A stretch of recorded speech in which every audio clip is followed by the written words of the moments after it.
and we'll be back. Thank you and have a wonderful day. Good afternoon, Kim, or good morning. This is Jonathan with the new, I'm sorry, I'm going crazy.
Hi,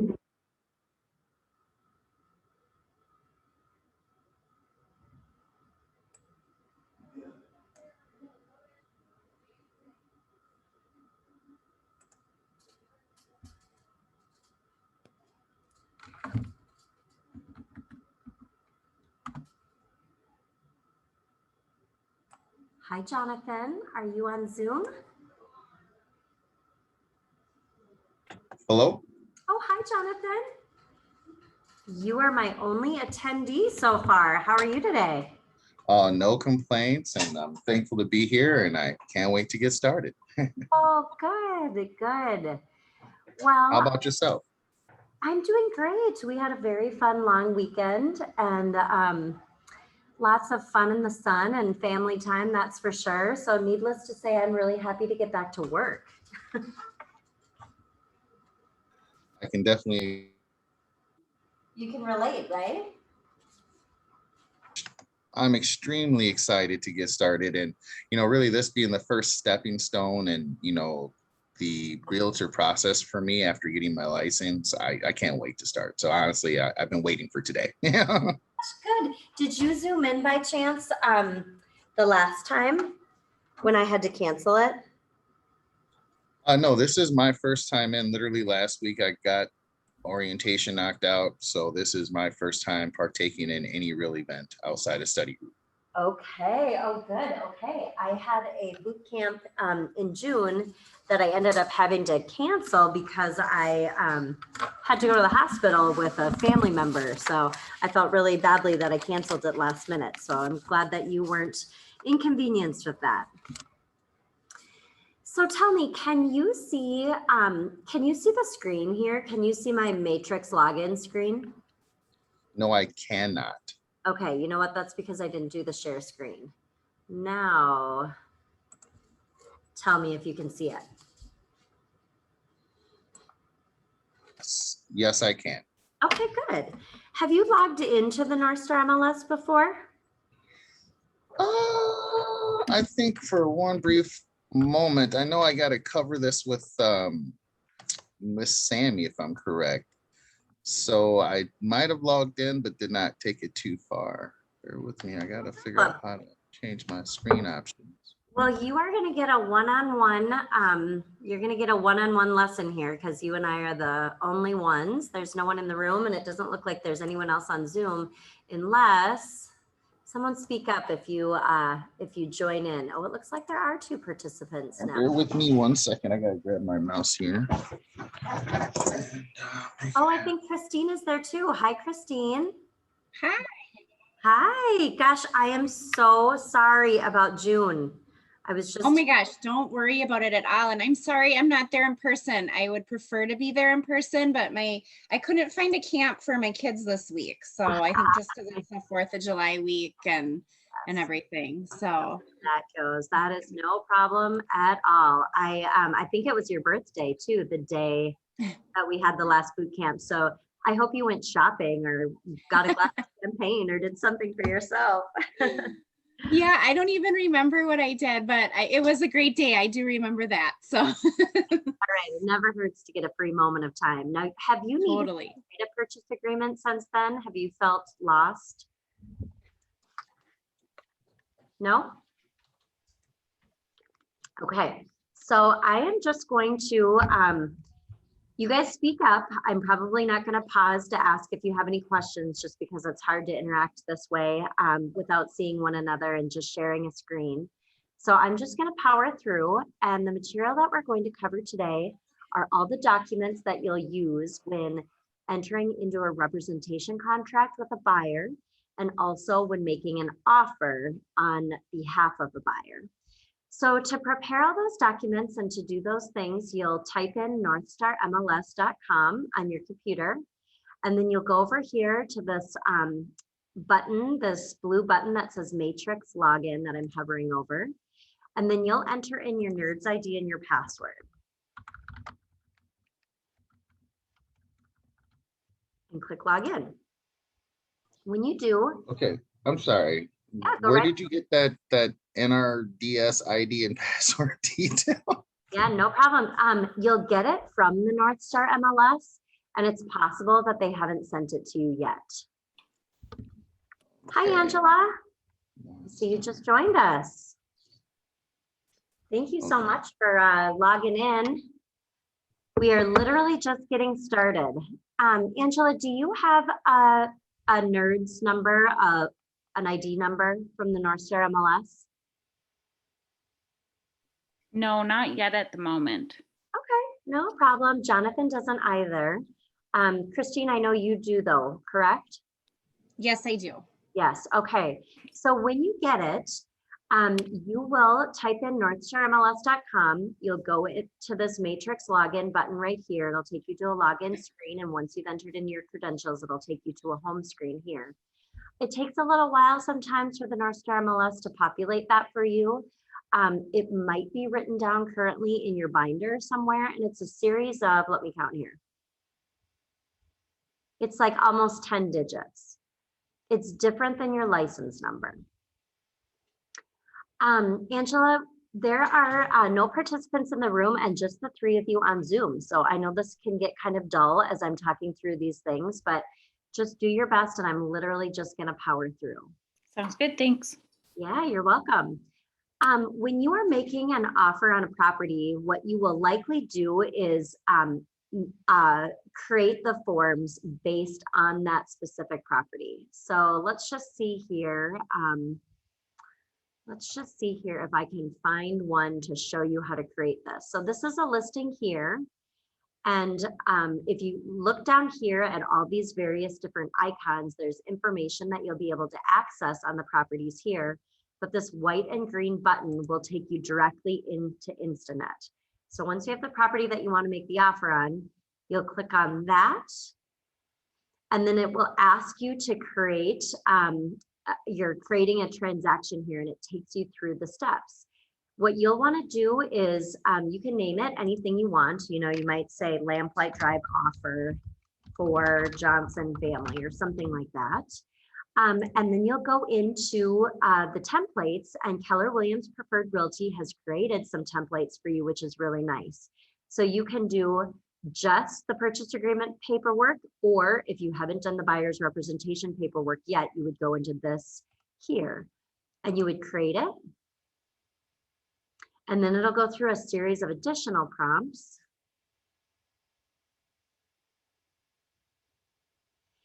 And you'll find if you make an offer on a house with one buyer, in this seller's market, you'll likely be making multiple offers on multiple houses until one sticks. So it is helpful to create a really good, thorough wizard here so that you have the contact information for your buyer and all kinds of specifics about it. So for the purpose of today, I'm just going to go through it pretty quickly. But as you're doing this for yourself, which you'll do to practice, or as you're doing this for your first buyers, you'll want to make this as thorough as possible. The context here is something that I'm referencing in suggesting to you for efficiency. You'll want to try to get their information in there. So you'll want, it'll automatically populate your name. It'll automatically populate the Keller Williams Preferred Realty and then also the real estate company of that listing agent there. And then you'll go over here to the right to the plus button and you'll say add. You want to create a new transaction contract. And this is where you would drop down and you would say, these are the names of the buyers. You'll put in all their contact information, their email address, and then you'll want to make sure it's added to the address book so that you don't have to add their information every time you need a new form. So we're just going to cancel that for now. Then this automatically populates in all the forms that you need for buyer's representation and also for the purchase agreement. And you'll be able to go in and change and edit these if some of these forms don't apply, but this just goes through and builds the transaction initially. It also pulls in the seller's disclosure that was included as a part of their MLS listing here. We rarely use this back cover sheets anymore. I don't know many people that are faxing much, but that automatically populates as well.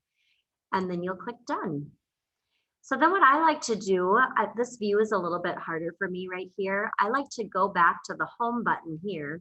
And on the home button, it shows you all the various different transactions that you have underway. So these are all transactions that I've done myself, that I've worked on here at the brokerage. And I don't think Jonathan and maybe Angela, that I've met you in person before. Have we met? I was in on Friday. I don't know that we met. Possibly You know what? Joe was showing me around.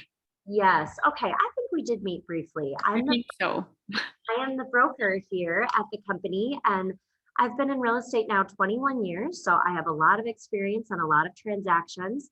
And my role for you is I'll be assisting you when you have transactions that come up that have some intricacies where you maybe have questions and you need some advice, or you've gotten into a bind and people are throwing around legal language and things like that. So you'll be coming to me for help. Oh, hi there, welcome. How are you? Good. I'm Melissa, I'm the broker here. Tom, nice to meet you. Pleasure to meet you as well. I'm just going to, we have 3 participants on Zoom, and I'm so glad that you came as well. I'm just gonna put the pause on this real quick. I'm gonna make some photocopies for you. Sure, absolutely. Would you be so kind as to write your name down on the Of sheet too? And course. you'll have a second. Guys, I'll be back in just less than 1 minute. I think.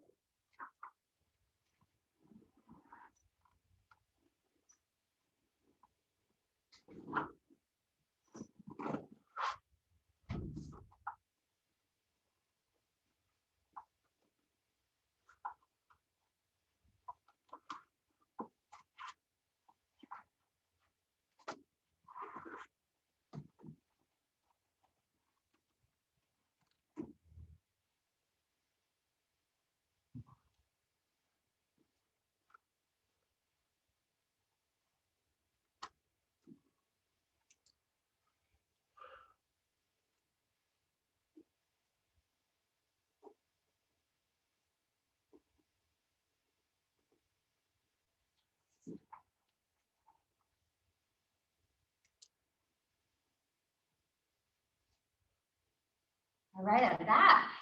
I was just saying that this is my 21st year in real estate, Okay, but I've just been with Keller Williams Preferred since February as their broker. all right then. And I think you worked at a different real estate company prior to coming here. I did, I was at a diner.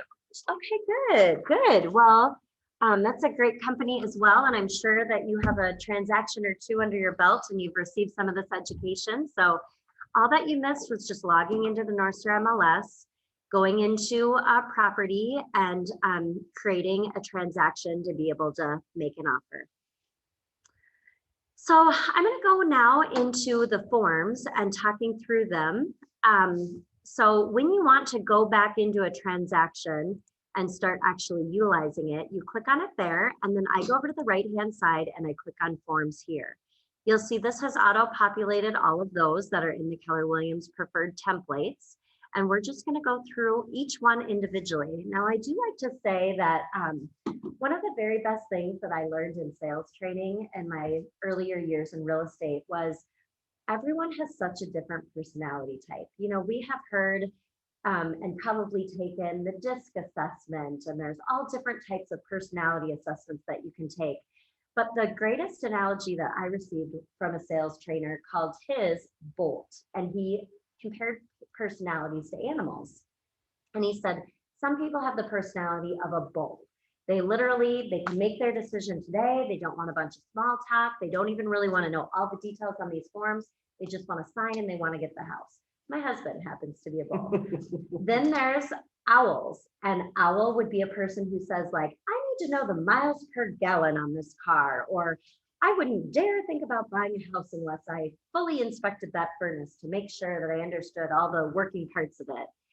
And then the third is a lamb, and that's a personality type of someone who says like, oh, I'm not even sure if I deserve it. I don't know if I can do this. I don't know.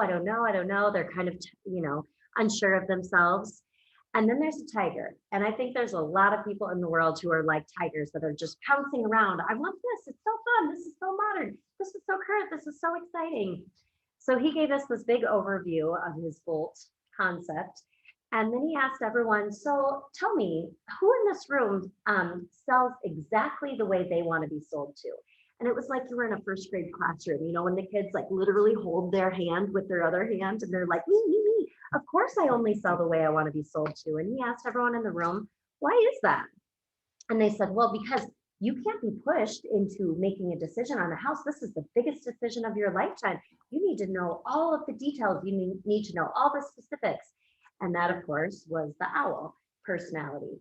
And then other people would say, oh, I don't ask too many questions. I don't get too pushy. I just make it real easy and gentle on them because no one wants to be pushed into this decision. Well, that was the lambs. And then the tigers said, I just get so excited when someone comes into the open house. I just walk them right upstairs and I show them the master bathroom. And then I run outside and I show them the backyard. And everyone had their chance to kind of speak their opinion. And then he said, well, then I'm going to suggest to you that you are going to lose 75% of your opportunities because you can't sell the way you want to be sold to. As soon as you meet a prospect, you need to understand their personality. You need to step back. You need to put your personality in the back seat, and you need to try to mirror them and match their personality and sell to them the way they want to be sold to. And I thought that was so helpful and so powerful because I've done so many model homes through the years that people would come in and I'd right away be able to put them in these animal categories, and I'd be able to either liven myself up or slow myself down a little bit to try to get on their level. And I take the time to describe that because it has to be the exact same when you go through this paperwork with them. They're either going to want to read every line, or they're going to say, like, this is so boring, I'm dying. Can you just tell me where to sign? So it is not my personality type to go line by line, but it is my job as your broker to make sure that you understand all the forms that you're asking your clients to sign. So I'm going to go over this today like an owl, but I just want you to know that's going to be kind of dull. And it's not necessarily my personality type. Everyone still with us on Zoom? Any questions or any comments there? What would you guys say your personality types are? Who's a bull, owl, lamb, or tiger? Tom, how about you? Probably more of a bull. Kind of a bull. Christine, how about you? I mean, I think I'm a combination of all of them really, but I would say if I had to pick one off the bat, I'd probably say a bull. Oh, you are decisive. I'm not sure I would have guessed that about you. I'm impressed. Well, I mean, I think when it comes to paperwork, I wouldn't want to read all the details. I would just want to sign. But like probably in other areas, I would pick other things. Angela, how about you? I would agree with her. I'm a little bit of everything. I mean, I'm a big detail person, so I do like to know everything like the owl would, but at the same time, when you get to know it can, I guess, so much that it just becomes repetitive. I guess that's where the bold personality would probably come in. Yeah. Jonathan, are you the same? Yeah, for me, I'm kind of really laid back. I like to observe and really be involved, not necessarily control, but guide a situation. So I definitely feel the owl type aspects of it, but I always know when to seize an opportunity. So I don't know. So, but yeah, I'd say I'm an owl more so than anything, I guess. Cool, good. Okay, well then you're gonna love this because we're giving you all the details today. So buckle up. The other thing about, kind of being a bull when it comes to the paperwork, you'll have built a lot of rapport with these clients before you have to go through the paperwork with them. So they'll be trusting you already. And so there will be sections here that even today in all the detail, I say, you guys just go ahead and read that. This is legal jargon that's put forth by the Minnesota Association of Realtors. I encourage you to read this. After the fact, I'll be getting you copies of all of it. But these first documents, actually, you're going to be presenting to prospects before you've really built that rapport, because they say at first substantive contact that you must sign a buyer representation with a client. So what I have gotten in the habit of is I print off agency relationships and real estate and the buyer representation contract, and I just put it in every prospect packet that I have. I make sure that they have seen it, that it's not the first time that I'm setting it in front of them or sending it to them for electronic signatures. So they've seen it, they've had the chance to review it. I'm giving them, little clues ahead of time that eventually I'm going to be asking you to sign this exclusive representation contract. And some of them will sign it right away. Yep, I wouldn't want to work with anyone else. And others will say, oh, I'm just going to a lot of open houses, or I'm just interviewing a lot of realtors. But in order for you to be giving concise information about properties and giving advice on real estate, you really do need to have a buyer representation contract signed with them. I here as the broker at the Market Center, I audit all of the files, and I do really like to see, it makes me very happy. I like to see that agency relationships and the buyer representation contract is signed on a different date than you're doing your purchase agreement. Most people do it the same date that you're doing your purchase agreement, but it would be best practice for you to sign these forms ahead of time. So we're going to go ahead and get started. You have your NERDS ID number, right? You know what that is? And you've done this a time or two. So this is going to be, you can kind of zone out if you want to. Refreshing the basics never hurts. Yes. Oh, I like that attitude. And every now and then you'll pick up a way that someone else has described it, or a line or a clause that you didn't even realize was in there. So what's nice about starting with this form when having buyers sign it is this is not a contract. And it says it right here. This is not a contract. This is for educational purposes only. So if you start out with this form and in this way, those prospective buyers of yours are going to feel like, wow, they're really doing their job. They're really going the extra mile. They're really making sure that I understand the type of relationship that I'm embarking into. So I usually say to people, I'm a realtor. I got my real estate license in the summer of 2000, and I've been helping buyers and sellers ever since. I've represented a lot of new construction, the builder, and also the buyers themselves. And so I've had a lot of experience in all these different ways. But as a licensed realtor, I passed my real estate exam, and then I take annual continuing education to make sure that I'm staying current on real estate law and trends and issues in the world of real estate. And so through that Minnesota Association of Realtors, they require that we go through this education and this disclosure to you. And I'll say sometimes people will ask me to sell their house, and I'll go to their home, I'll help them with the photos, I'll help them with the marketing, I'll put a for sale sign in their front yard, and I am representing them along with my brokerage as just a seller's broker. What I'm doing with you guys is we're getting in the car together, we're identifying prospective houses that might be a good fit for you. We're driving around, we're looking at houses, we're reading their disclosures, we're considering houses to make an offer on. And I'm not representing any of those sellers, I'm just representing you as a buyer's broker. There is another option, and that's called dual agency, where there's a possibility that I may show you a house that's listed by Keller Williams Preferred Realty. It's less likely I'll show you a home that's listed by me, but there is a good probability that someone in my office might have the house listed that you want to buy. And in that case, we would be entering into what's called a dual agency relationship, where Keller Williams Preferred Realty represents both the buyer and the seller. And you as the consumer deserve to be educated and aware of that. Most people say like, heck, that's kind of a good thing. We'll work well together. Other people say, you know, gosh, I have really private confidential information that I don't want you in small talk at the coffee maker might have with the seller's realtor. I want all of my information to be kept very confidential. So I'm not comfortable with a dual agency relationship. But they don't have to decide that right now. They just need to be educated on what dual agency is.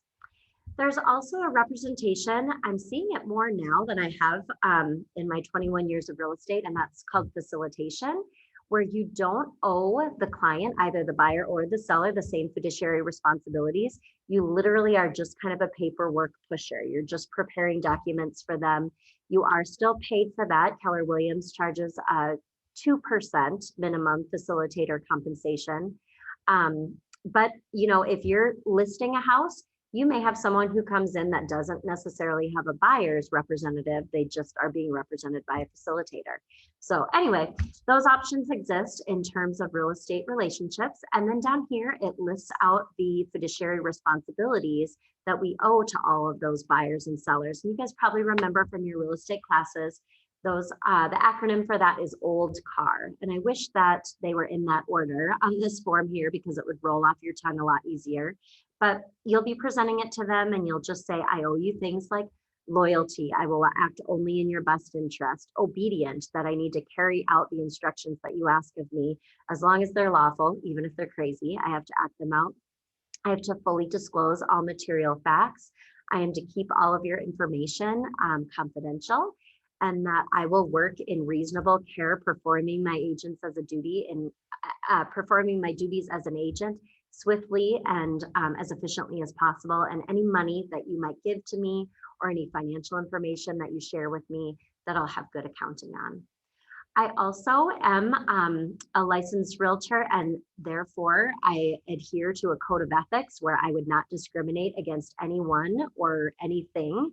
But there is a protected class actually that you may have some concerns about as you're looking at neighborhoods here with a home to buy, and that is sexual predators. We cannot let you know if there are any sexual predators living in the vicinity of the homes that we're looking at. So if you wish to gain that information, you need to either call the Department of Corrections or go to their website here. So then I'll go back up to the top and I'll just say, so again, that was just merely education. Do you have any questions about that? Usually they'll say, nope, absolutely none at all. You'll just have them sign and date. They're warming up their wrists, they're warming up their pen, and you're getting them ready to sign everything else. So if you can take this one and really rehearse it and get this off without a hitch, you'll feel confident in going forward on the rest of the forms. Now in Instanet, it's really smart to save your work often. So you'll go up here to this little file folder, you'll go down to this disk and it'll pop up and say save, and then you'll click over here just to the save button. There may be sometimes that you want to save it as an individual document. I don't find that I need to do that very often, so just go ahead and click save here. In this case though, because we literally entered no information on it, you can just go down to the exit button and it does save it for you automatically. So the next form is the buyer representation contract. There are 3 dates on this contract, and I want to try to encourage you to make all of these dates the same. You're going to put the start date of the contract, the date on the top right here, today's date. You're going to want to put the start date of the contract here, and then you'll put an end date of the contract. Most realtors that I see at KWPR put in 1 year, so that would be 7/6/2022. But thinking about those different personality types, if you're working with a real analytical person who says like, well, I don't know, what if I don't get a house? I don't know that I want to be bound to this contract with you for a whole year, or, you know, I'm not sure we're going to work well together. You may want to have just a shorter time frame, a more reasonable time frame in which you think that they're going to be closing and getting into a house here. So just use your best judgment based on the personality type of the buyer that you're working with. You'll write in their names up here. It doesn't have to be their legal names. It doesn't have to be their middle initials. This is really just a document that's used between you and them as a mutual agreement to be exclusively working for and with one another. And then we save it here at the Market Center, but you don't necessarily, it doesn't go out to like the lender or the title company. So it's really just kind of an inner office document. It will say here what the broker's obligations are and what the buyer's obligations are. So the broker will make reasonable effort to find a property. The buyer will work exclusively with them. When it comes to this next section, 24 through 38, this comes out of the gate telling them how much you're going to get paid. And so it feels a little awkward. It feels a little tricky, but they need to be educated as consumers that the listing real estate company is going to be paying Keller Williams Preferred Realty 2.7% of the commission, of the sales price of the home, in commission.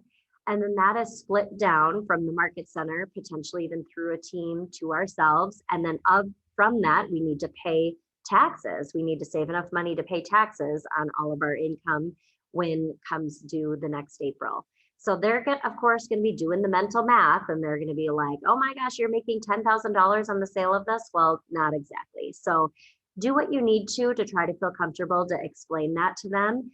But there's a beautiful little thing down here and that says, line 41, that the broker representing or assisting the seller shall be paying this commission, which reduces the obligation of the buyer to have to pay this. So Christine, I think we talked about this a little bit in the Sellers Bootcamp. Tom, you certainly are familiar with this, but Jonathan and Angela, any questions about how to talk through or describe this commission and why it says that the seller shall, but up here it says that the buyer must pay this 2.7%? Is there anything that I can help with? No, I think I'm good. Okay.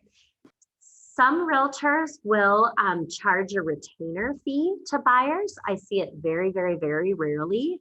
You could certainly get in the habit of doing that if you wanted to. I'm just not sure that there's any real large advantage. There might be more disadvantage in scaring the buyer.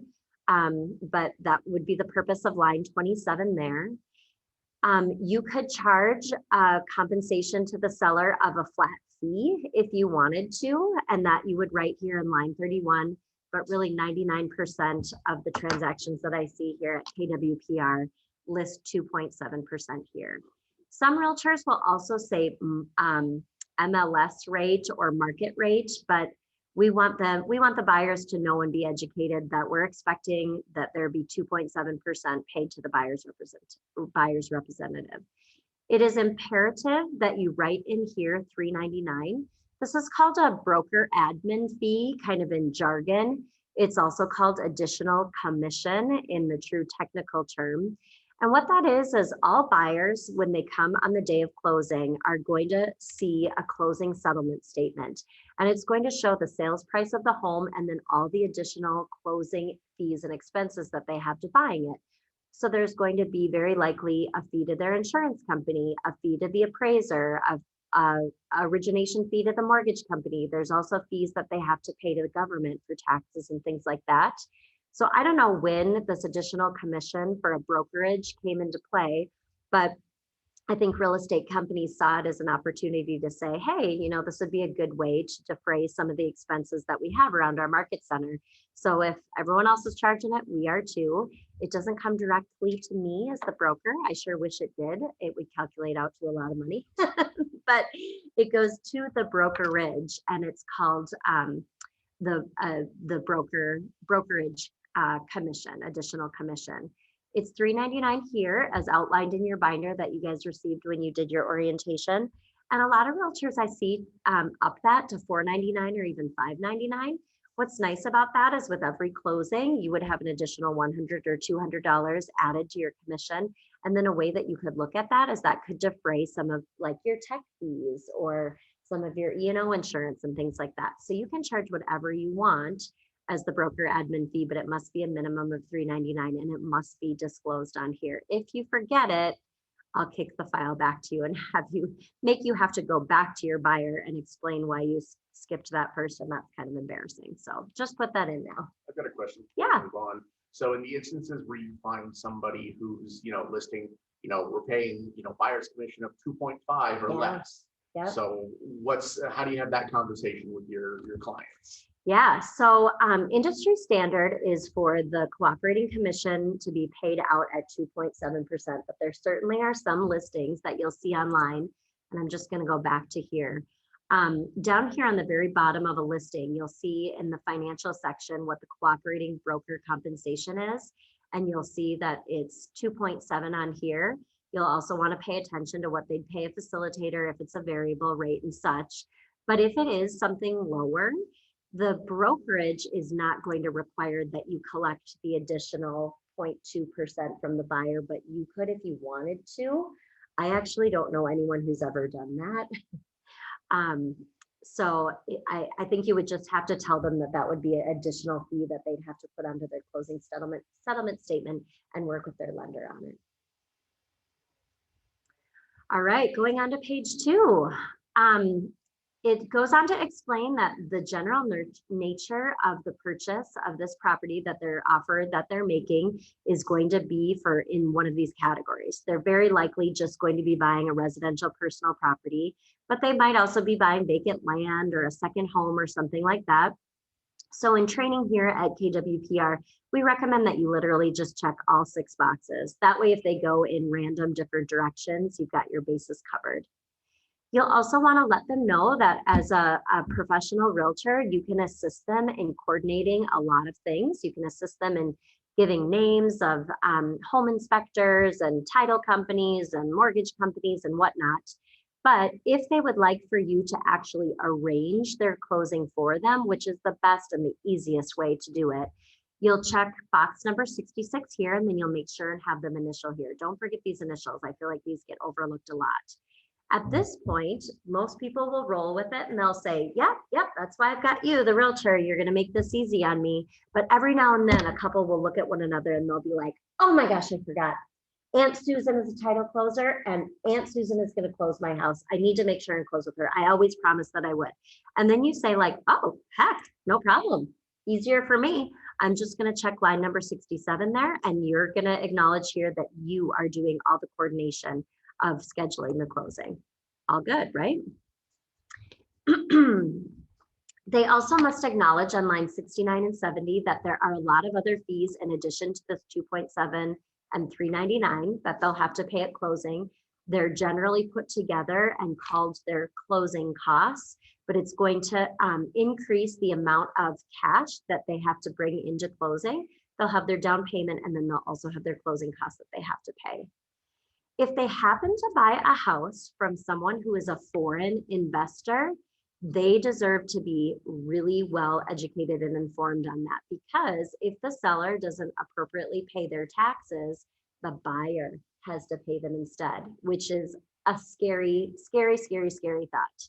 So we'll show you a few different places where we're going to see if the seller is a foreign person or not. On the purchase agreement, the seller has to check whether they are or not, but we just want to educate them on that. We also want to make sure that they understand that they are very likely going to be conducting a home inspection or maybe even buying a warranty on the home as they're considering purchasing it and making the offer, and that those are things that we can give them recommendations for, but that they must schedule on their own and make decisions on their own about. We talked just in the first forum about dual agency. Have you guys had any time? This is how I would communicate it in my buyer consult. Have you guys, now that I've described it to you, that dual agency, do you have any initial thoughts on that? Do you have an opinion on whether or not you would agree to dual agency or not? And I have probably 2 or 3 times in my career had people say, yeah, actually, I do not want to enter into a dual agency relationship. It happens to be more sellers than buyers who have that strong opinion. But most of the time, I mean, you're asking the question of them, do you have any initial thoughts on it? Because you do at this point need to decide either, yes, I do agree to dual agency, or no, I do not agree to dual agency. And then you as the realtor and they as the buyer will sign there as well. And so with dual agency with Keller Williams, that's just out of this office, or is that Keller Williams as a brand? Just this office. Okay. Yep, exactly. So every Keller Williams office is independently owned and operated as a franchise. And as compared to like Edina Realty, where all the Edina Realties are corporate throughout Minnesota and the surrounding state. It then goes on to talk about previous agency relationships. So have they been working with a previous realtor, and have they ended that agency relationship? It talks about if they choose to end this contract, and literally it can just be done by sending an email acknowledging I want to cancel the representation agreement, and yes, we as the brokerage agree to it. It also says that the fiduciary responsibilities of your agent end at the time of closing, if not by the time of the cancellation of this contract. So if you had written the contract to go to December, but they close in their house in September, your agency relationship is over. It doesn't go all the way to December. We talked already about the predatory offender information. And then it goes on to just literally have some legal jargon that talks about like electronic signatures are just as valid as signatures that are done in ink, that you are authorizing me to have communication with you by phone, email, text messages, things like that. And that not until this is mutually signed by both the realtor and the buyer does it become an actual contract and agreement. If there's anything else you want to write in here, you can do that in the other section. And then I do ask, just be professional, be very thorough, ask them for their exact contact information here. I see so many of these come through without any info. And, as a courtesy to the brokerage, if you were in a car accident or something and we needed to be able to reach these people, having their contact information here is helpful. And then also, you just never know. I mean, maybe you've always picked them up at their condo downtown, but their actual mailing address is, a post office box in Burnsville or something. So be thorough, please, and get all their information. They'll sign and you'll sign. I should have been, as I was changing things, I should have been saving this probably every couple pages, but for now we're going to go to save and exit. Any questions on that? So that's kind of the heavy hitter of the buyer representation forms. Then there's two just kind of easy breezy ones. So I'm going to go to this additional disclosure here. You go over this with both buyers and sellers, and I let them know, gosh, my office is so cool. They have found some things that come up all the time, and they put them here together in what they call their additional disclosure. These are just tips and tidbits and little bits of information that they want you to be thinking about ahead of time rather than after. So they want you as a buyer to know that before you make an offer on a house, you are going to be reviewing the seller's disclosure statement, and that the seller is going to have disclosed to you everything that they can recall, all the changes, all the work and repair that they've done on their house. You then, once you make the offer, are going to be able to elect to conduct a home inspection, which we strongly encourage you to do. The home inspection is going to serve as a nice record of the condition of the home at the time that you're making the offer on it. There will be lots of pictures, and it will be helpful for you to go back on it and reference it every now and then. It also will give you hard information, facts, and data if there are some things that you then need to ask the seller to do for you before closing, and there would be some negotiating on that. And then there also are warranty programs that the seller may already have in place on their house when you make an offer, or that you could elect to place on the home once you close and move in. But you do need to be made aware that the home inspections and the home warranties do cost money outside of what the real estate commission is. So just be budgeting and preparing for that, and I'll help make sure that you've included in your budget with your loan officer. There are, right now it is definitely a seller's market, and there are going to be times where we're going to be making an offer on a house and there's already another offer or two. So you need to understand that I can't control the seller. That is their choice entirely, whether or not they're going to divulge any information about those multiple offers. You're going to naturally want to know how many offers, what's the highest offer, what are the terms of the offer. But per our code of ethics and standard of practice, we have to be confidential.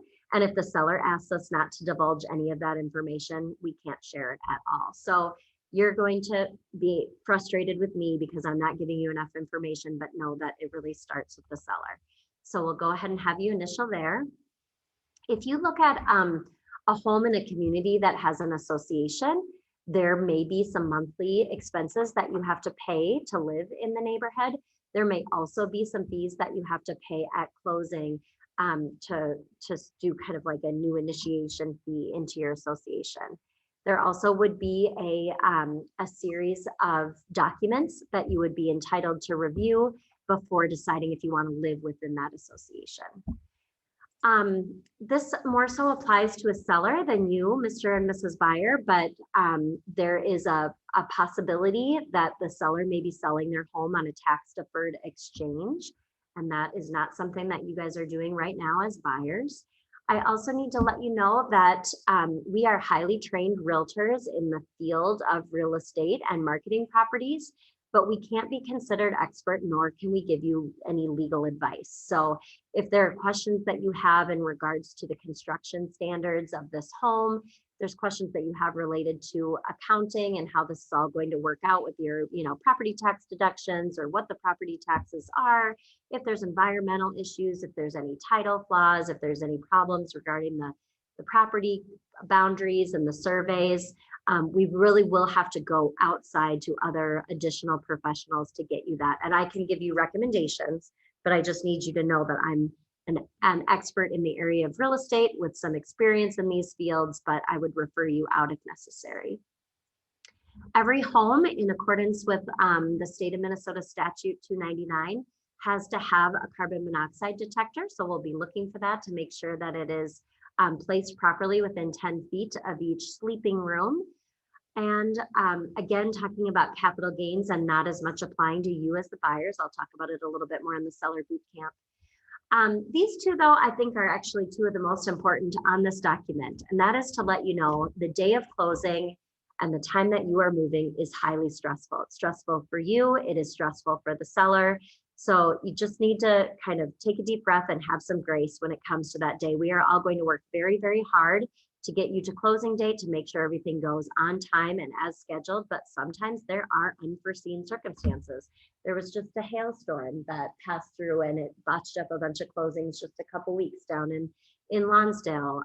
There's going to be, 4 different closings all in one day because they're selling their house, you're buying their house, they're buying a new one. There may be some things outside of even this seller and you, the buyer, that are going to go ahead and botch up closings. So just have grace and have understanding that there may be some fluid and flexibility to that.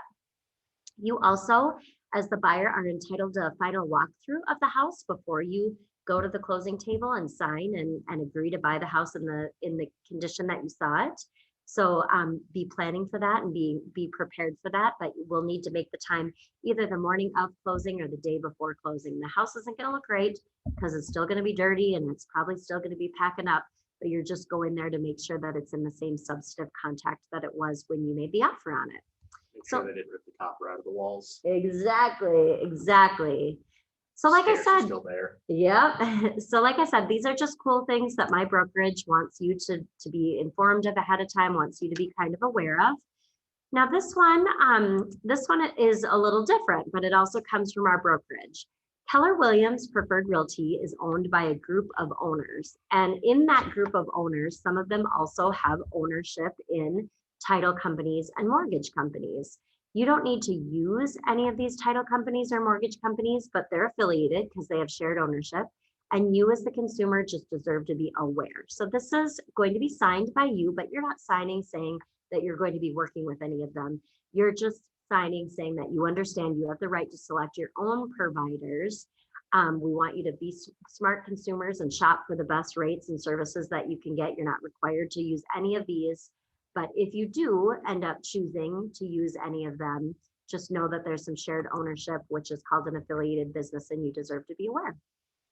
So those 4 documents you would do with someone early on in the process if you were wanting to really educate them or if you were wanting to get them under contract right away. It is best practice to sign those things well in advance. But if you don't get it signed, we're going to go into the purchase agreement section now, and this gets lengthy. It is really, really smart to do those first 4 forms at another time. Otherwise, these purchase agreements, which are already highly stressful, can go on and on and on and on. So any questions before I go into the PA? All right. So going back to the listing here, you will either be in the house as you're talking about these details, or you'll be going back on the pictures and you'll be referencing them. So as you're walking through the house, the buyers may, and they do a lot, they may say things like, oh, that fits so nicely in that corner over there. I wonder if they're planning on leaving it. And oh, those drapes aren't my color. I definitely don't want those drapes, but I kind of like that rod. That rod would be really convenient there. And then, oh, those hanging flower boxes, those just fit on there so nicely. I wonder if that's included. I wonder if the hooks on the wall are included. I wonder if this and that is included. So what you'll want to do as a part of your offer is you'll want to write out this personal property agreement. And I highly recommend that you have this printed off and that you bring it with you on every showing that you do, because as they are asking, I wonder if the TV brackets are included. You can just make sure and write all those things down in here. So that's the Keller Williams personal property agreement. Now, I'm going to go over one thing before getting into the actual PA. And now I'm wondering if I have this in the right order in my templates here. Maybe I should change it. But if a buyer is using,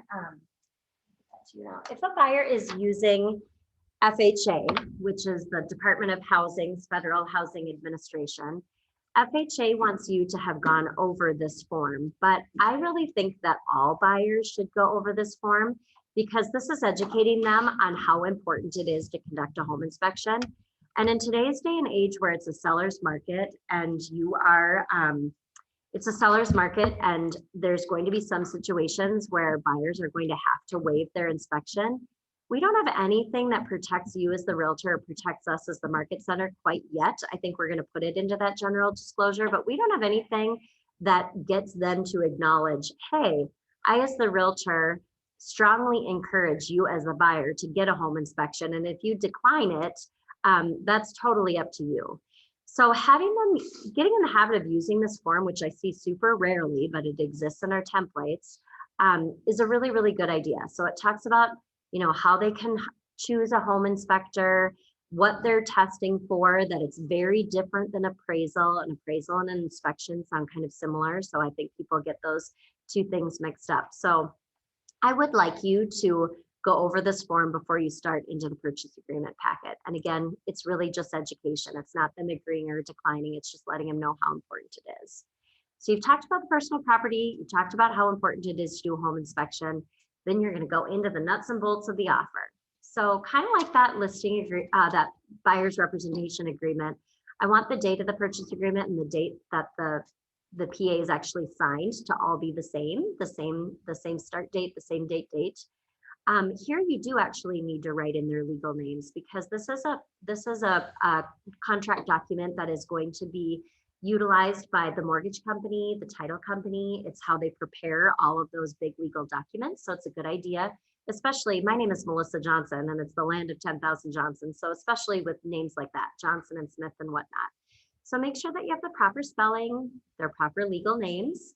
You're going to skip down here. I recommend skipping down here and start talking about, these are the things that are going to be included in the purchase price of which we are agreeing we're going to make an offer of 200,000, but these are the things that are included. So we're talking about the shrubbery in the yard. We're talking about the drapery rods.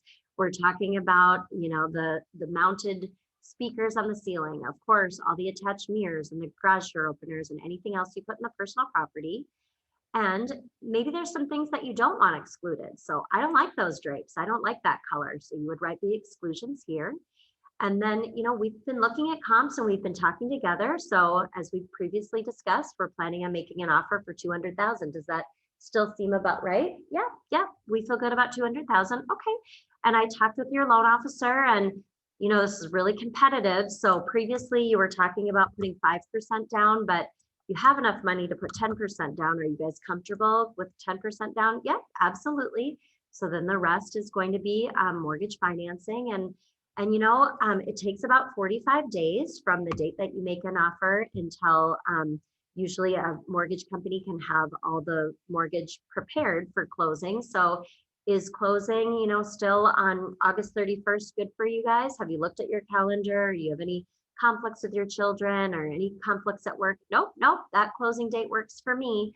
Okay, good. All right, so these are the basic gist of the offer that we're going to make. I'm just going to go up here and let's just make sure that the street address is correct. It's absolutely in Hennepin County. The listing said that it's lot number, put on here, looks like it's lot 3, block 2 of the Town Lakes 3rd subdivision in Albertville. Okay, yep, that's all right. Okay, cool. So now what we need to do is we need to decide how much earnest money are we going to put forth in this offer. Keeping in mind that your earnest money is just a small portion of your down payment. So it goes to a good use. It goes to reduce the, the price that you're buying the house for and that you're needing to bring to closing, because you're already going to be giving me some of that right now. It is industry standard and really common that usually earnest money is about 1% of the sales price. So I'd say at a minimum, you should offer them $2,000 of earnest money, but because there's other offers and because it's a competitive market, you may want to increase that. Are you comfortable going up to say maybe 4,000 or 5,000? And they'll usually say like, oh, I don't know. I don't know if I want to part with that much money.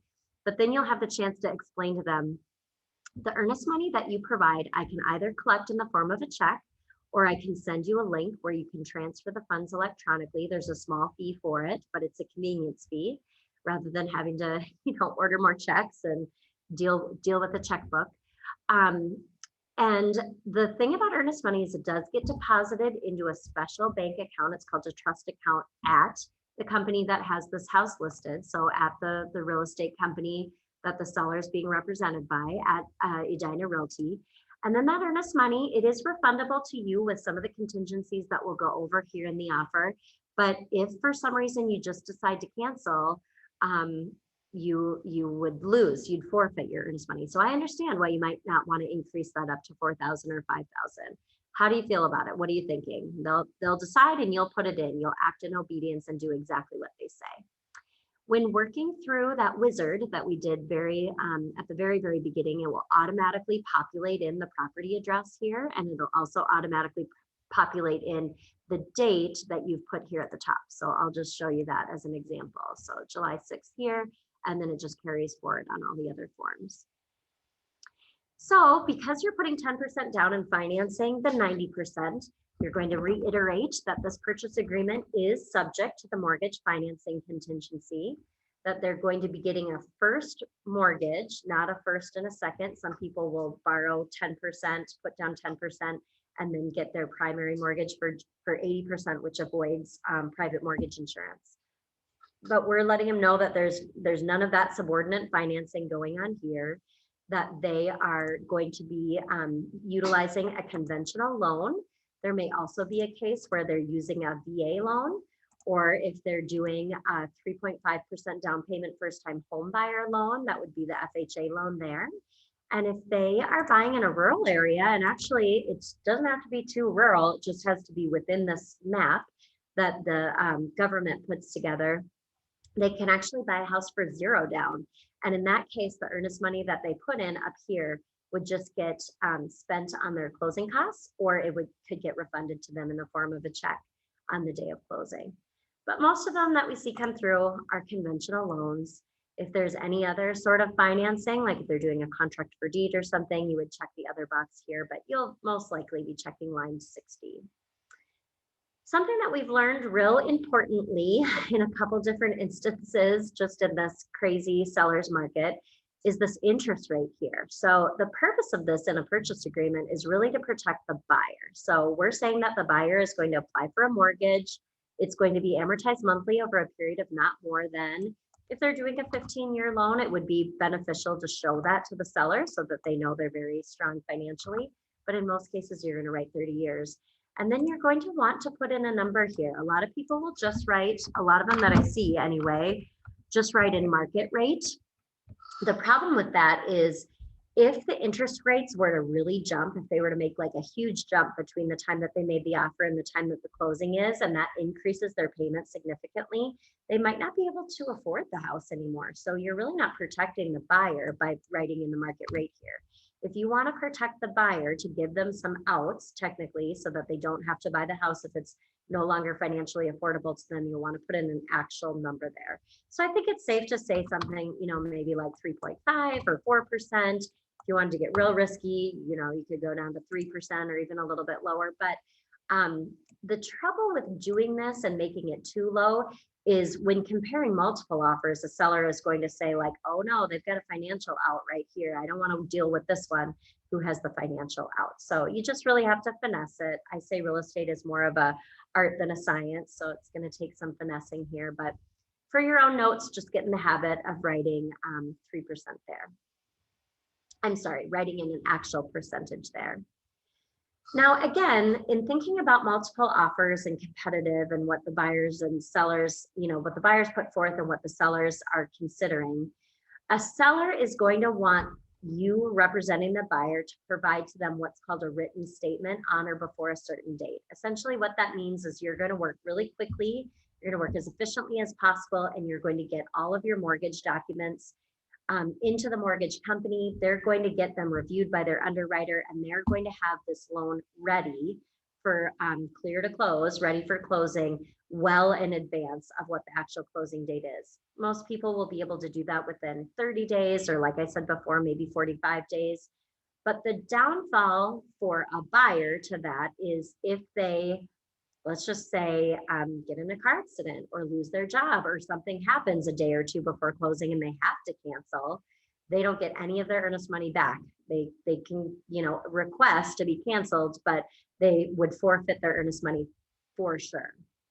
The other option is more kind of a safety net for the buyer, where we say if they can't get financing right up all the way until the day of closing, that they are entitled to receive their earnest money back. Now, in a seller's market, they may say something instead like, hey, it's only $2,000. I'm willing to forfeit it to the seller to show them this is how serious I am. But line 72 and checking there and also checking 75 saying this is refunded to the buyer in your long-term vision of your career is really the best way that you want to submit an offer on behalf of buyers. In a seller's market, you may have to do things differently, but just remember this for in the long range going forward. Lots and lots and lots of detail about what exactly a written statement is. And then starting on line 114, it talks about locking in on the interest rate. Most people are going to say that you as the buyer are entitled to lock into your interest rate literally anytime you want, right up to closing. Because you're getting a mortgage, the mortgage company is going to send out an appraiser to the home as a part of the mortgage underwriting process. And that appraiser is going to potentially call out some work that needs to be done to the home in order for the mortgage company to consider it a safe and a habitable asset that they're now essentially owning. They're in first position and you're in second position as the owner of it. And if there's any work that the lender's appraiser requires be done prior to closing, as you can imagine, the buyer, it's their mortgage company making these requests, but the buyer isn't going to necessarily want to put any money into a house that they don't own yet. Actually, I'd never advise a buyer to do that. Some people are doing that crazily right now in a seller's market, but you're going to be letting, as a part of your offer, know, hey, my mortgage company may ask for some work orders. And if they do, you, Mr. and Mrs. Seller, may have to pay up to $1,000 out of pocket to have that work done. But if it's something like a big gigantic expense to a foundation and it's more than $1,000, you're only obligated to pay up to $1,000, and then we'll negotiate what we'll do with the rest of it. Once that work is done, the mortgage company will send out the appraiser to go back to verify that it's done. They don't just do that for free. They charge a reinspection fee. So you're letting them know here, because it's a result of you and your buyer and your buyer's mortgage company, that the buyer will agree to pay the reinspection fee.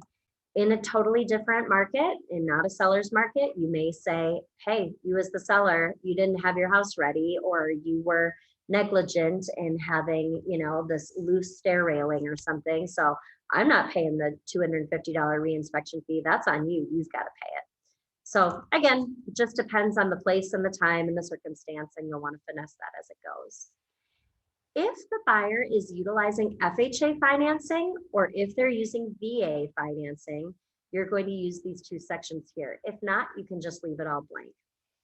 But if they're using FHA financing, the federal government is going to want to make sure that the federal government is going to want to make sure that the house appraises for exactly what the sales price is. So you're going to write in that $200,000 here again. It's tricky right now in a seller's market because there are appraisals not coming in at sales price. So we have to be a little fluid and flexible there as well. Also, when it comes to VA financing, there are some fees that a seller has to pay on behalf of the buyer. And there's quite a few things that the buyer has to pay, and usually they just add it to their mortgage amount. So they just roll the closing costs in together. You'll be working very, very closely with the buyer's loan officer at the mortgage company if it is a VA loan. So going on then to talk about those closing costs, we said that the $399 Keller Williams fee is part of their closing costs. There are lots of other closing costs like paying the appraiser and paying the mortgage company.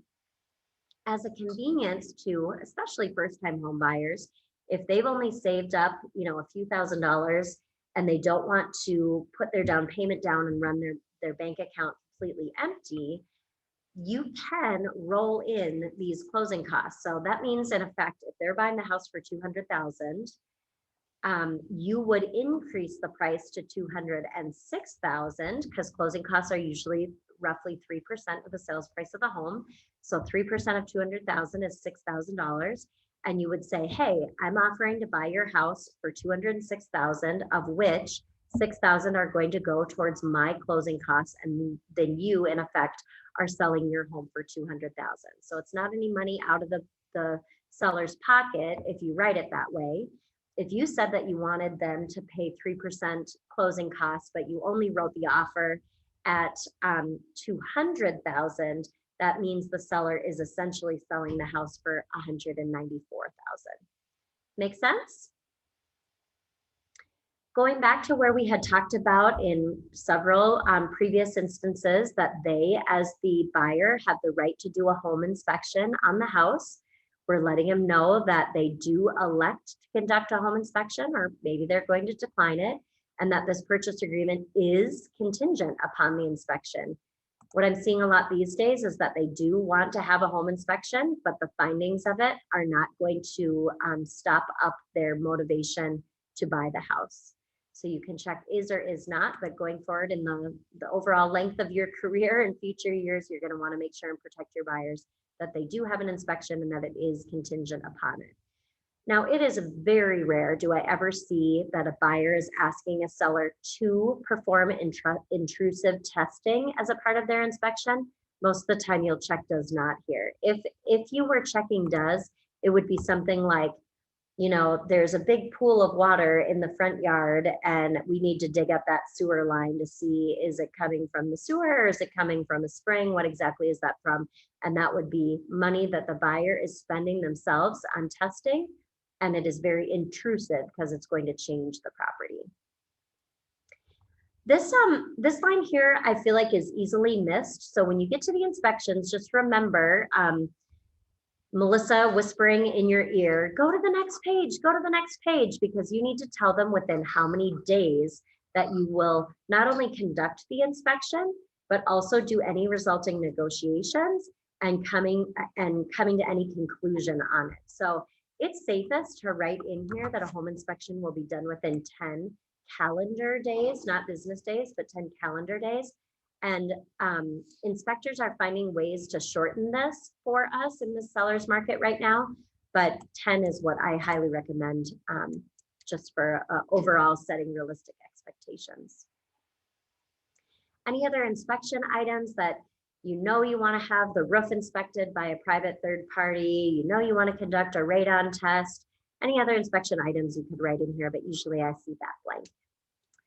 All right, we're moving out of some of the financing aspects and more so into additional clauses of contingencies that you're protecting your buyer with. And one major one would be if they need to sell their house. So that means they'd be making a contingent offer. You hear the terminology. And if they haven't even listed their house yet, you would check line 200 right here, and you'd include a separate form. If they've already listed the house with you, it's already gone through its home inspection, it's already had its appraisal, and you know it's appraising out fine. You're making an offer now, and it's just contingent upon the successful closing. You would write that in here. Or if they don't need to sell the house at all, maybe they own a house, but they don't need to sell it to be able to buy the next one, you'll do line 212, and this is what I see most often. Have to talk with them about real estate taxes, of course. You've looked on the listing and you've seen here that the real estate taxes each year are $5,850, or planning for coming up this year in 2021. And so typically real estate taxes are prorated. So you will typically check this first front box here, and that'll say everything from January 1st until the day before closing is paid for by the seller. Everything from the day of closing until the end of the year is paid for by the buyer. But you may say like, hey, I'm not going to make you pay any of your taxes, Mr. and Mrs. Seller. So I'm going to pay all of them and you're going to pay none of them. That might sort of increase. It increases your closing costs, but it decreases their selling expenses, and it may make your offer more competitive than the others in multiples. Or maybe you break it into months or something like that. You can be creative when it comes to this, but most often you'll see, hey, let's just be fair. We'll prorate those taxes. You'll also want to look, this house that we're making an offer on is in homestead status. And in Minnesota, they're phasing it out, but it was always intended that the property taxes on your homestead, on your primary residence, are going to be at the lowest possible rate. And then any people who own investment properties, so people who own a cabin or people who own, rental properties, that the property taxes on those are slightly higher because they're considered a non-homestead rate. So you are going to want to make sure and be looking at that with your buyer. You're going to want to make sure that they understand what they're checking here.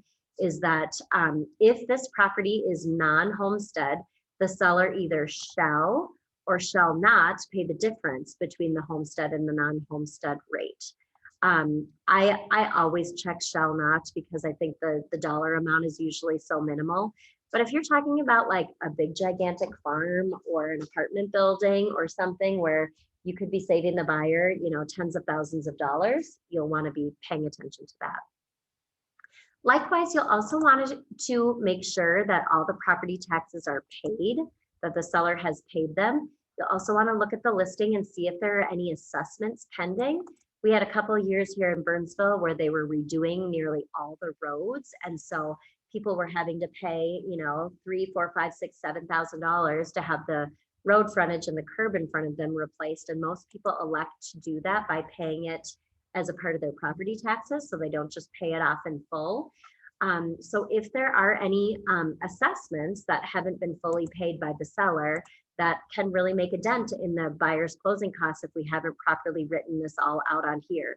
So we're letting them know if there's any property taxes that they haven't paid or any special assessments that they haven't paid, that the seller shall have to pay all of those. And you check those boxes here, unless to sweeten the deal, the buyer wants to pay them for some reason. Then you're also going to go to the seller's property disclosure. I did that a little fast. You're going to want to go to the seller's property disclosure, which looks like this stack of papers right here. And you're going to want to look on the, oh, good, it prompted me. We're not going to leave this. We're going to make sure and save this because I haven't been saving this from page to page, but this is the one where you're going to want to save it a lot. Because if you lose all this and go back, it's such a waste of time. But we're going to go into the seller's disclosure. And we're going to look here. What was I on? I was talking about, did they have any, oh, I can't even remember the line. What, are you on the same?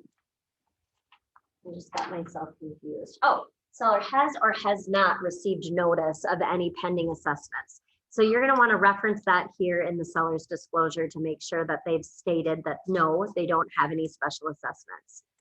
All right, so going back then, that was a little clunky. Sorry about that.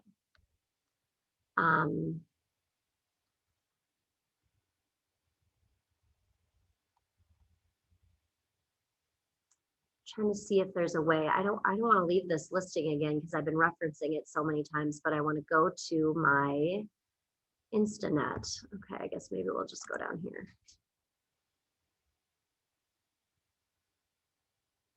So to find this, what we were working on, you'll go back to home and you'll find the title of the documents or of the transaction that you are working on. And then again, you go over here on forms and we'll go back down to the purchase agreement. So I was saying that you want to, before just shooting from the hip and saying yes or no to have they received notice of any special assessments, you want to check the listing, you want to check the seller's disclosure, and then you're going to say that no. The seller represents that they have not received notice of that. If you were to make an offer on a house, it turns out they got it, they conducted the home inspection, but then based on the home inspection, they found out like, oh no, this is way too much work. I don't want this house. But you've sent in a cancellation, but you haven't received it back yet, but you found this one and now you don't want to lose out on this one. So you're making an offer even though you already have a previously executed purchase agreement. You need to disclose to the seller that, hey, I am waiting to get this cancellation back. It was, purchase agreement was dated this, the cancellation we expect, will be back no later than this. But what would happen if you didn't check this is you could essentially go into contract to buy two houses. And if you can't financially afford that, you've got yourself in a real bad place. So that's why you need to be sure to disclose that. You'll also want to learn from either the listing or the listing agent. Is this being sold by an individual? Is it being sold perhaps by someone's trust? Is it being sold by a corporation? Is it being sold under contract for deed?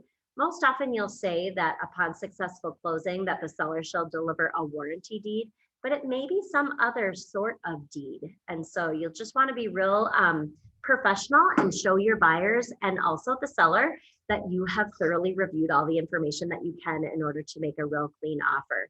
Making the mistake on this is something that I have done in the past, so I'm speaking from experience. We all make mistakes, but we also learn every day.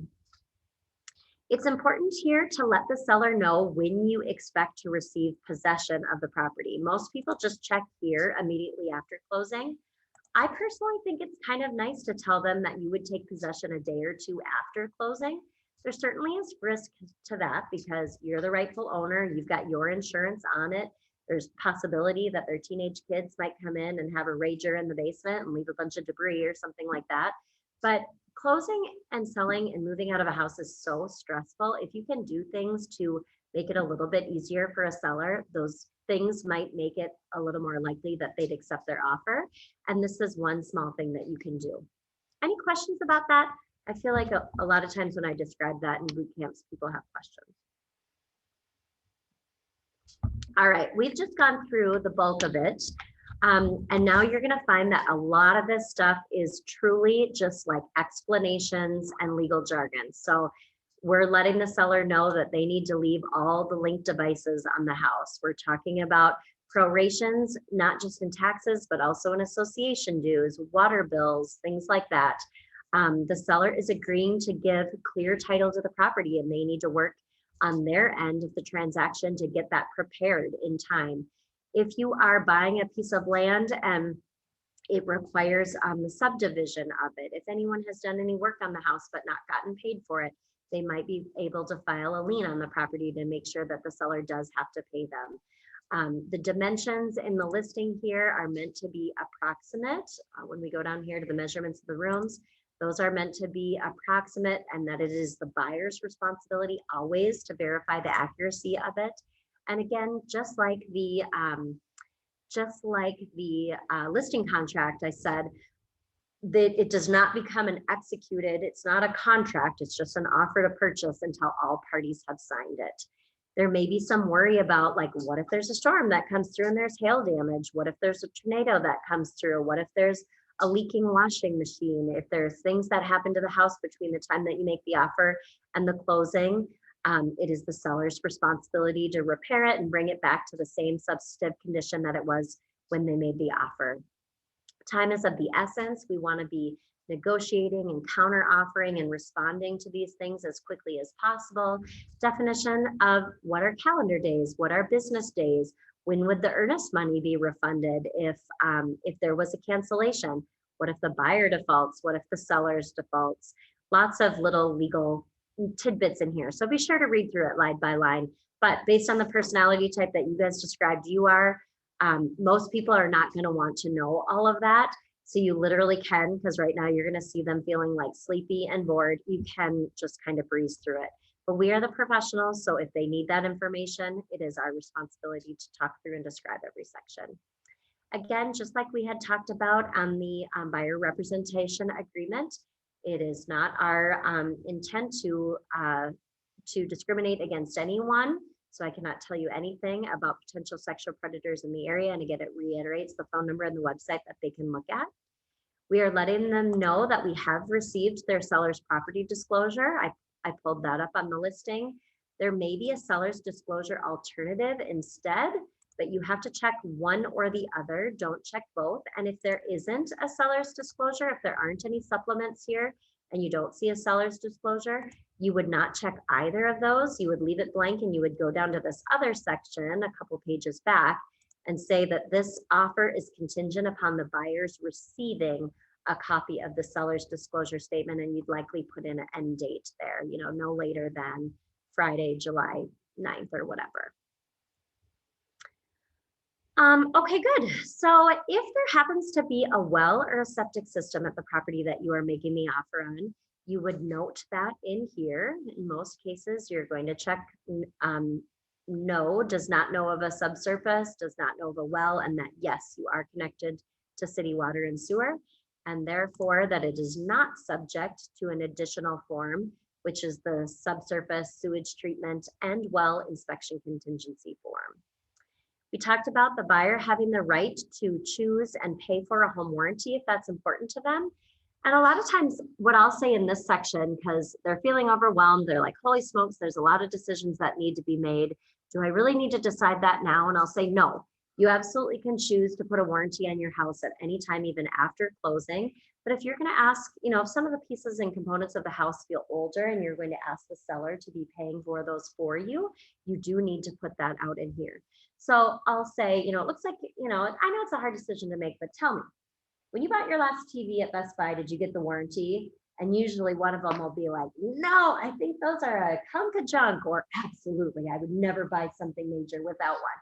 And then you'll just go with the flow on that and say, and I think it seems to me you don't need one for the house, or that it seems to me you'd have a lot of peace of mind if you had a home warranty on this house.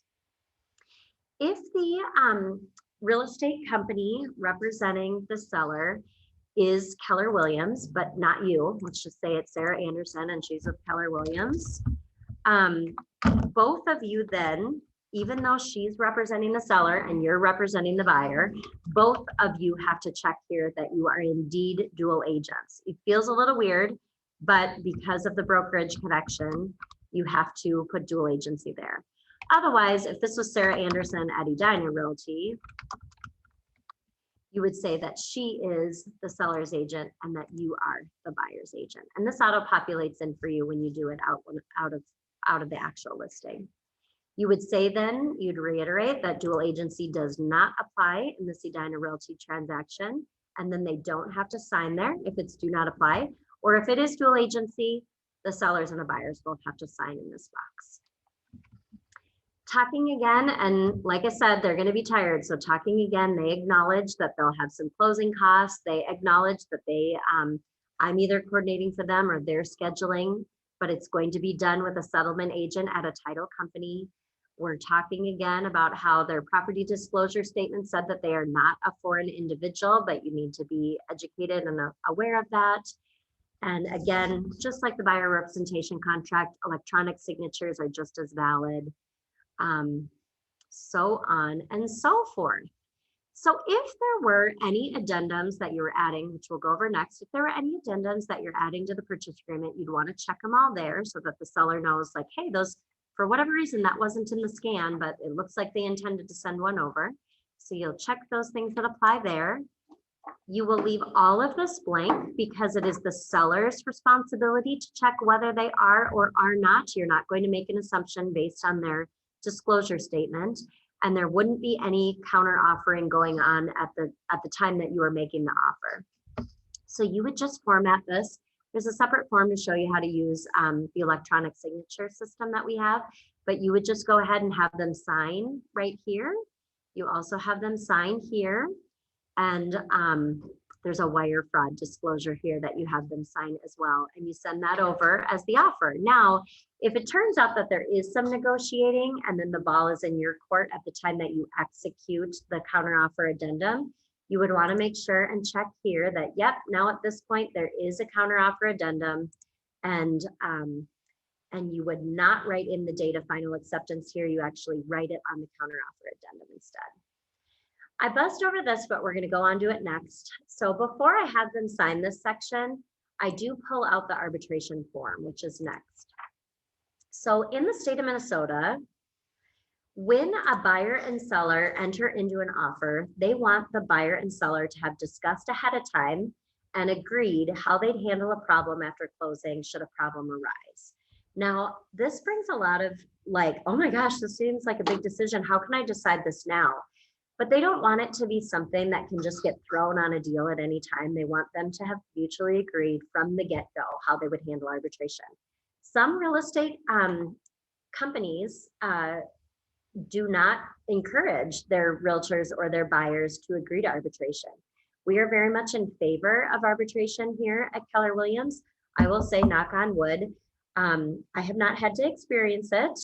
It is very unlikely that you would have to experience it either, but it was put together as an alternative to going to court. And the primary benefit to it, and this is how I describe it to the buyers and the sellers, the primary benefit to it is, should a problem arise, you actually go to the property to handle that situation. So if, once your buyers have moved into a house, they discover that there's some sort of major flaw with the roof, or maybe with, the foundation, or maybe it's with the furnace or something like that. They've gotten bids on it. They know that it's going to be terribly expensive, and they're suspicious that maybe the sellers even knew of it before, and they're mad at the sellers, so they want the sellers to financially contribute to it. They would file a claim, and there's information here on where they do that, somewhere on here where they go to for it. Oh, here's the website and the phone number here. And you do have to pay a fee upfront to file an arbitration claim, but then a non-biased arbitrator is assigned, and professionals related to that problem at the house come to the house. So would you as the buyer's realtor with the buyer, so would the seller's realtor with the seller, and they arbitrate and figure out a solution right there. So it's really an efficient and smart and lower cost way of handling problems should the problems arrive. But there's also downfalls to it. I mean, for sure, a lot of people may say, you know, like, oh no, I'd much rather, my uncle's an attorney, I'd much rather work with him. Or gosh, I don't know, this doesn't seem quite right. I think I want to protect myself to be able to have legal representation. So whether they agree to it or not, it really does not matter to us. They just have to make the choice. If they do not agree to it, you need to make sure and write in here declined. Leaving it blank is too subjective. It's hard to know, like maybe the form wasn't really even presented to the buyers or the sellers. So we, from the brokerage perspective, want to make sure that you either have them sign and print their names or literally draw a line through here and write declined. If even just one party does not agree to it, then it's not an option. But even still, we need to make sure that we know that all parties have been given the option, so they need to write signed or declined. So I'll usually bring forth that form, and then I'll go back to the purchase agreement, and I'll say, now that I've talked with you about arbitration, I need to let you know that you do have to sign here for arbitration, but this does not mean you're agreeing to arbitration. This just means that I've shown you that form, that I've described to you the process, and that I've given you the option. And so you will go ahead and sign in this box right here, just saying that you have received the opportunity to review the arbitration disclosure. Okay, yep, you talked through that with me, no problem. So they've signed everything, and there is their purchase agreement and their arbitration right there. Does anyone need to take a little break? Would anyone like to run to the restroom? Those of you on Zoom, you get to do that without having to take a break. I'm jealous. I'm okay. Okay, I'm good too. I just feel like I need to look at my phone here quick because it has been buzzing up a storm.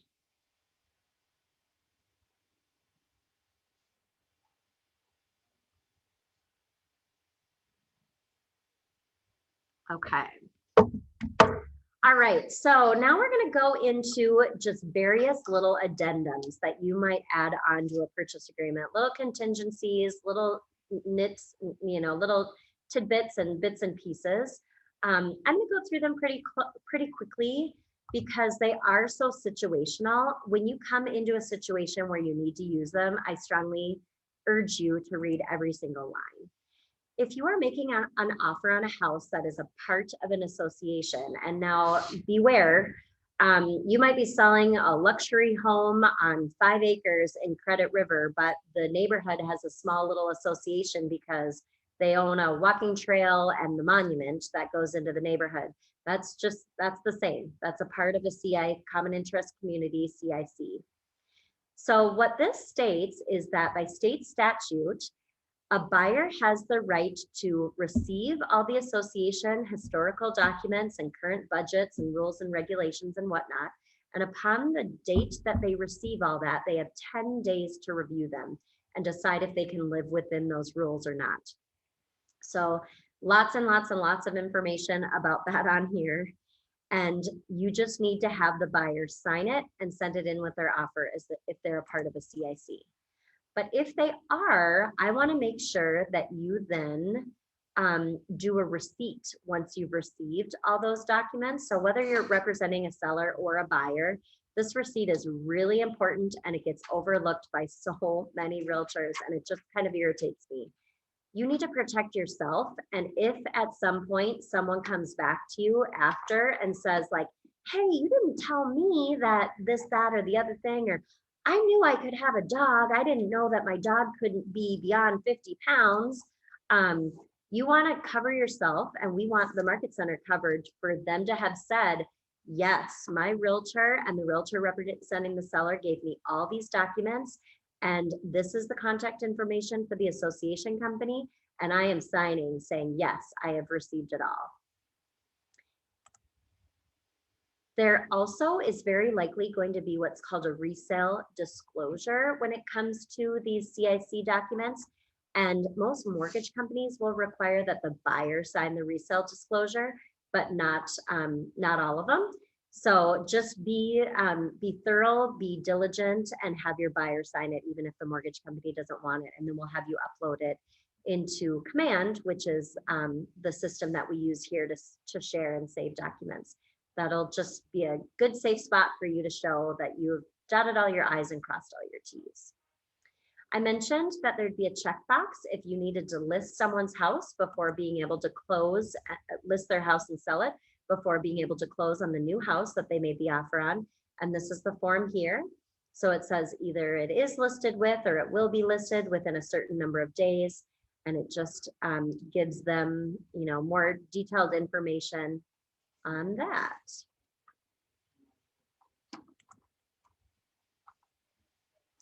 There may also be an instance where you say like, hey, I'm making an offer on this house, but I need you to know that I'm flexible on closing dates. So though I wrote August 31st on the purchase agreement, I want to let you know here that the closing date shall be anytime within this date to this date without this being an option. Or just, there's a lot of little kind of quirky things that'll come up. And this is your additional one-page worksheet of just little personal tidbits that you want to put in. However, that's an addendum to the offer. However, if after you've executed the purchase agreement and the buyer and seller have agreed to all the terms, if you say like, oh, you know what, I've really been thinking about it and I've decided I do actually want to keep that playset in the backyard, or, based on our home inspection, we are just not comfortable with the water softener. Like, we need you to replace the water softener. You give some written instructions of what your request is of a seller. You would then be amending the contract. So an amendment is a change, an addendum is additional information, and an amendment is what you use later on in the transaction. You also have, let's see here, it looks like you also have the possibility not only of just extending the closing, the occupancy out past the closing date, as I mentioned, 24 or 48 hours.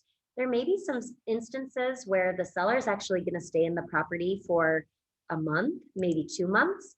That's called a seller rent back, and those are really common right now in a seller's market. So either you're putting that forth in your initial offer, or you're deciding that it's something that needs to be changed after the fact as an amendment. And you would say then what you want the possession date to be and what the rent back fee is. So what's a reasonable amount for a rent back fee? Well, just what you guys are paying for, what the buyer is paying for the mortgage, and maybe a little bit more. But what I really want you to pay attention to is what the security deposit would be. I want you to collect a big, hefty security deposit, because if there's some sort of natural disaster, if there's a tornado or something like that, and you have to file an insurance claim, because now you own the house, though you don't live there, we need to make sure that this covers your, it covers your insurance deductible. This essentially becomes a lease. Then it says that you are the landlord, that the former owners are now your tenants, and you would include that if that were a situation that you found yourselves to be in. All right, I'm going to go on now to talk about just 2 more things. Hang on, I don't know why this isn't. There we go. I'm going to go on to talk about just a couple more things, and that is going to be the seller's facilitator agreement, which you don't come upon all that often, but I just want to talk through it while I can. I'm going to breeze through real quickly on the buyer's property disclosure statement. And Tom, I think you've seen so many of them, you can buzz out for this, but for the newly licensed agents, I think it's valuable to go through. But what I want you all to see in conclusion is this compensation disclosure to the buyer. Now, this is not something that you're going to put with the offer, but it is something that we do need to have on record here at the Market Center. And it is something that you do have to show them at the time you're making the offer. So they're aware, because you've done this in the buyer representation agreement, they're aware that you are being paid by the seller's brokerage, that 2.7 or 2.5% or whatnot. But you need to remind them that from them, separately from the seller, they're paying the $3.99 additional compensation to the brokerage, and then they need to sign receipt of it.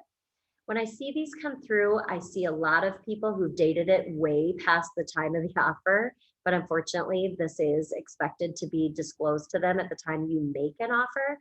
And then I also see this come through because I think it just feels so financially, it feels heavy. It feels like you've gone through so many things. I think realtors like to say, oh, and your commission, it's all being paid for by the seller. And then they just leave this blank because they don't want to add one more thing on them. But it's really, really important that you have it here.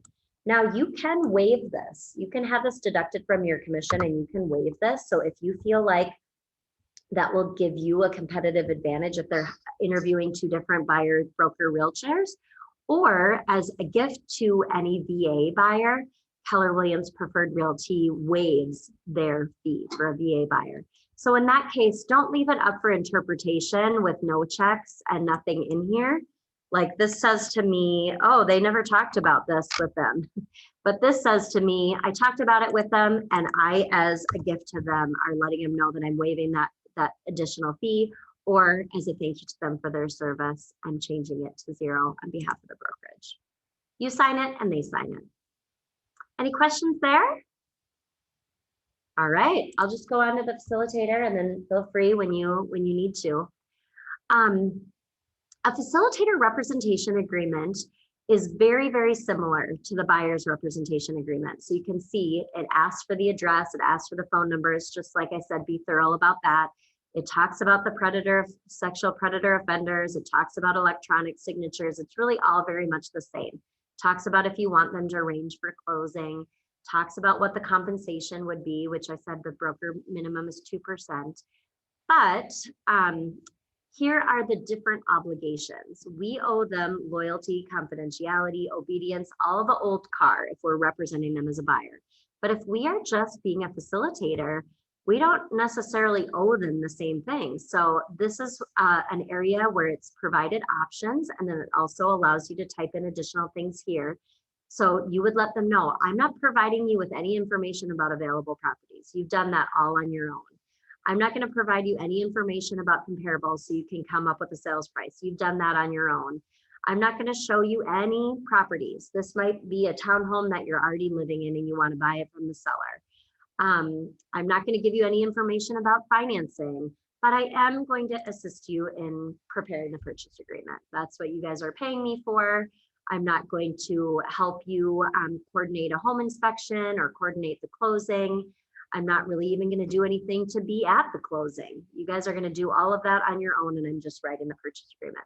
Or maybe you're doing some of these kinds of things too, but honestly, just be an exclusive buyer representative if that's the case, because if you're not real strict and specific about your boundaries here, they'll take a mile when you've given them the inch, but they're asking you to do it for less. Basically, that's why a facilitator agreement exists, as usually they're being paid less.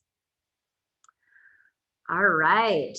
Any questions? And I'll go into the seller's disclosure. Okay. I'm going to go out of this and I'm going to go into the actual, oh shoot. I'm going to go into the actual seller's disclosure of that property there. Oh, that was annoying. What did I do? Oh, well.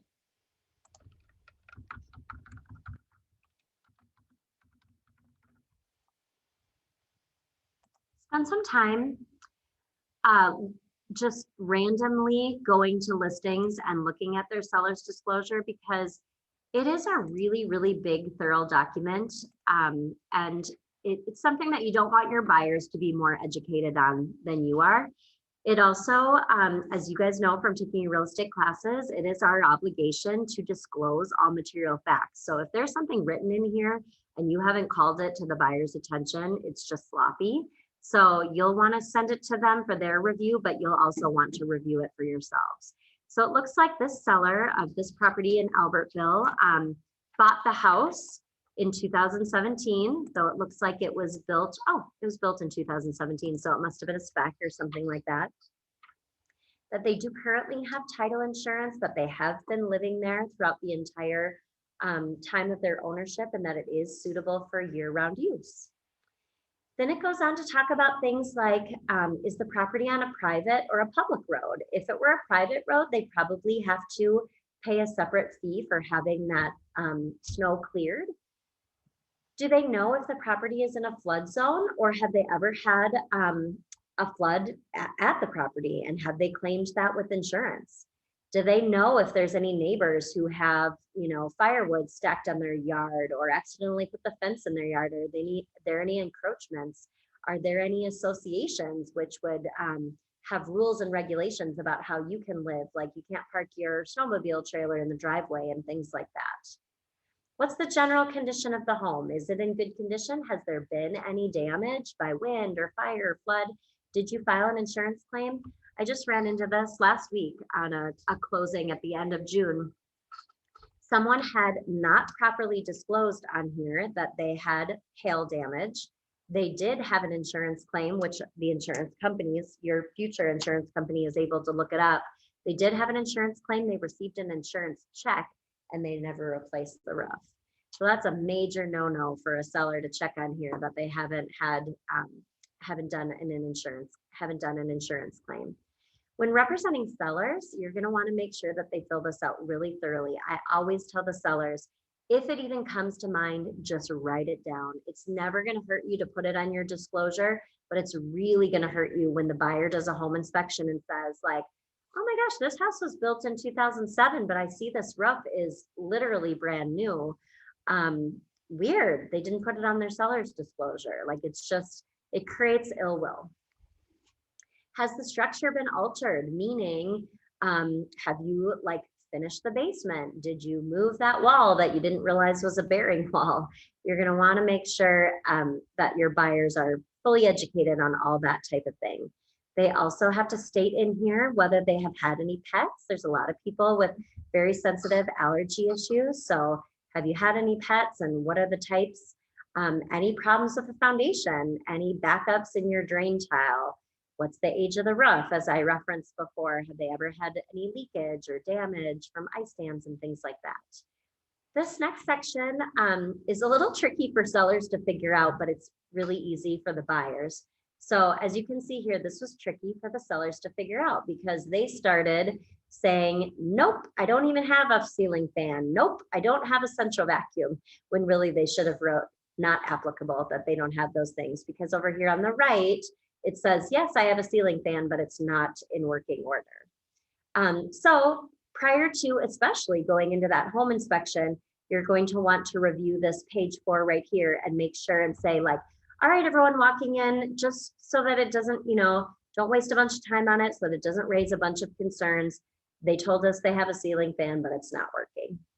They told us they have a fireplace, but it's not in working order. That type of thing. They are going to be disclosing to us whether they have a well or a septic system, and then they'll provide an additional disclosure about the well or septic system if they do. If you were buying vacant land in particular, or maybe an apartment building or some sort of, like multi-family housing, there may be some exclusions for market value. That would be like a farmer who has what's called a green acres tax, where they don't have to pay as high of property taxes as a person who's, just living on their 10 acres for their own enjoyment. And that goes on to talk again about this preferred preferential tax treatment. This is where the seller will have said if they are or are not a foreign person. And again, just a reminder on the purchase agreement, representing a buyer, you don't want to make that assumption. This is a long document. They may have, felt risky here. They may have felt tired and checked the wrong box. So it's the seller's responsibility to do it on the purchase agreement, but they're giving you the indication here whether they are or not. A seller needs to disclose to you if they know if there's been methamphetamine produced at their house. There's other things that they don't have to disclose, like natural death and things like that. If there's any burial grounds around their home or on their property, if they've ever had any environmental concerns, like if the house is quite old and they had the asbestos removed, or if they've had any problems with mold or formaldehyde or pest infestations. Then they also have to disclose if they've ever tested their house for radon, and if there is or is not a radon mitigation system currently in place. That's something I think that's worth educating yourself on as a realtor is radon. Are there any proposed improvement projects from the city or from the county that they're this is where you'll reference that on the disclosure statement, and then you'll carry that forward on the purchase agreement to say that they have not. That's one that we do give you permission to check on the purchase agreement for. And then you'll see that the seller will have signed it, and then the buyer will have signed it as well. And then this is that education about radon here. There isn't anywhere that they need to sign, but this is a good form for you guys to read over to better educate yourself and understand the importance of radon and indoor air quality. So that's a wrap. We did this in under 2 hours. You guys get a free 15-minute bonus time. My office is on the hallway right across from the kitchen and the training room. I'm in the office from 9:30 until 2:30, Monday, Tuesday, Wednesday, and Friday. I work from home on Thursdays. I'm a lot more productive at home when doing all my file audits. So that's a good spot for me to lock myself in my closet and get a lot of work done.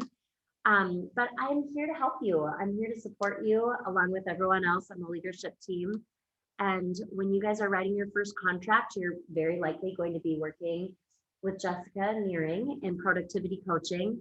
But I'm here, I'm at your service, and I want to help you. I want to encourage you guys to be successful. So call on me. I think you have my email that I initially sent you when you were first signed over. So program me in, save me as a favorite. You guys can call me for anything. This was a lot of material to cover. I hope it went okay. Any questions from the Zoom group? Thanks, Melissa. No, thank you. All right. Well, I'm gonna I appreciate it. Yeah, thank you so much, you guys, for coming. Maybe we'll see you at the team meeting on Wednesday. Definitely gonna try. If not this Wednesday, I know for sure next Wednesday. I'm transitioning from one of my professions right now, so gotta solve some loose ends. Cool. Well, we'll see you eventually. Thanks a lot, you guys. Thanks. Thank you. Bye. I have no idea how that Angela spells her last name. That is a lot of letters. Holy moly. Oh, you heard me. I did. Sorry. Is that your married name or your maiden name? Oh, that's my maiden name. Oh, honey, you had to have been the smartest kindergartner in your class to put all those together. Oh, I know, right? How do you pronounce it? Spletstazer. Okay, I'm writing down for Jessica, who was in attendance, and I looked at that and I thought, oh, my goodness. I'm sure you hear it all the time. No, it's all good. Yep. Full German over here. Well, thank you so much. Take care. Thanks, Melissa. Take care. Bye.